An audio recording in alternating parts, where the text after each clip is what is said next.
आज आपके लिए कोई रेसिपी नहीं लेके आई हूँ, एक बहुत ही बढ़िया चीज़ लेके आई हूँ। इसको मैंने करीब 2 साल पहले खरीद लिया था, लेकिन मैंने ये सोचा था कि जब तक मैं इसको यूज़ नहीं करती हूँ, इसके बारे में मुझे पता नहीं चलता है, जब तक इसके बारे में मैं आपके साथ कोई भी जानकारी शेयर नहीं करूँगी।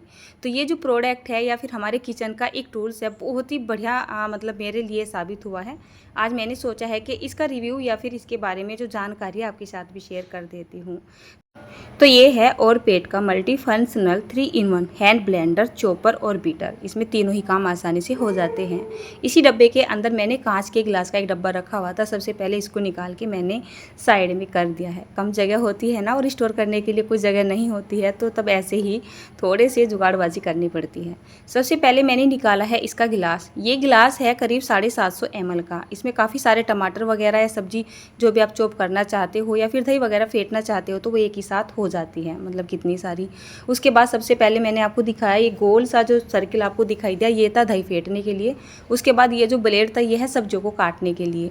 इससे आप बहुत तरीके की सब्जियों को कट कर सकते हो। अक्सर हम बहुत सारे नाश्ते वगैरह बनाते रहते हैं, पराठे वगैरह बनाते रहते हैं, कभी कभी सब्जियों को बहुत बारीक चॉप करना होता है ना, तो ये बहुत ही बेस्ट ऑप्शन रहेगा। और इसको इस तरीके से सेट कर दिया जाता है, मतलब जैसे ग्लास होता है इसके ऊपर एक ढक्कन सा होता है, उसके बाद इसका एक और मतलब जो ढक्कन सा होता है उसको सेट कर दिया जाता है।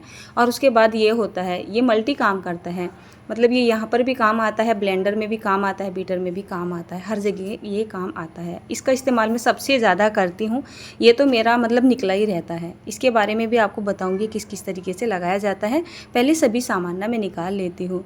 इसके साथ ये 2 आ जाते हैं विस्कर, जिससे हम दही वगैरह फेंटते हैं या किसी भी चीज़ को मतलब बीट करने का काम करते हैं। एक ये बहुत ही काम की चीज़ है, हालांकि मैंने अभी इसको लगाया नहीं है क्योंकि मेरे घर में जगह नहीं है।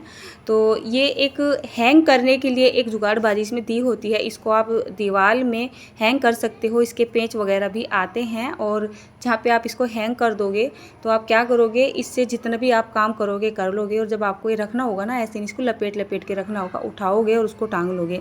तो कहीं ऐसी जगह इसको सेट कर दो जहाँ पे आप सारा ये काम करते हो, मतलब फेंटने वगैरह का या जो भी कुछ आप काम करते हो, जहाँ पे आपको मतलब ज़्यादा आना जाना ना पड़े। उसके बाद मैं आपको ये दिखा रही हूँ, अगर हमें किसी चीज़ को विस्क करना है तो हम किस तरीके से करेंगे। तो ये इस तरीके से एक इसमें एक क्या बोलते हैं ना, इसको एक टूल्स सा दिया होता है, इसमें इस तरीके से इसको सेट करना होता है। इसकी चूड़ियाँ सीधी नहीं सेट होती है, इसको उल्टा घुमाना होता है, जब ये इसमें सेट होता है। मैं इसको सीधा घुमा रही थी तो इसमें सेट नहीं हो रहा था, तो मुझे याद आया, बच्चों के पापा ने बताया था। बहुत सारी चीज़ें ऐसी होती है जो उल्टे तरीके से उस पर चूड़ियाँ चढ़ाई जाती हैं तो उल्टे तरीके से सेट होता है। तो मैंने इसकी चूड़ियाँ ना उल्टे तरीके से चढ़ाई, तब जाके ये सेट हुआ था।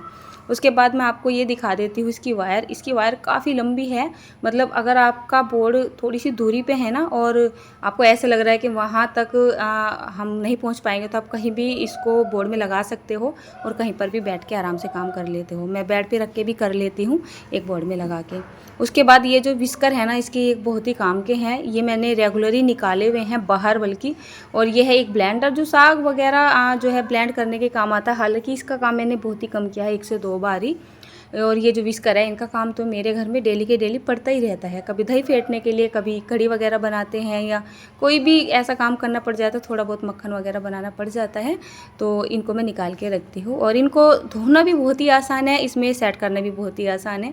उसके बाद ये जो ब्लेंडर था, ये मैंने आपको दिखा दिया है। जिस तरीके से हमने यहाँ पर ये विस्कर लगाए हैं, इसी तरीके से यहाँ पर ये ब्लेंडर भी लग जाएगा।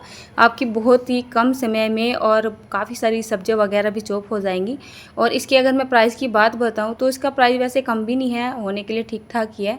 ये करीब मुझे 5 से 5,500 रुपये का पड़ गया था।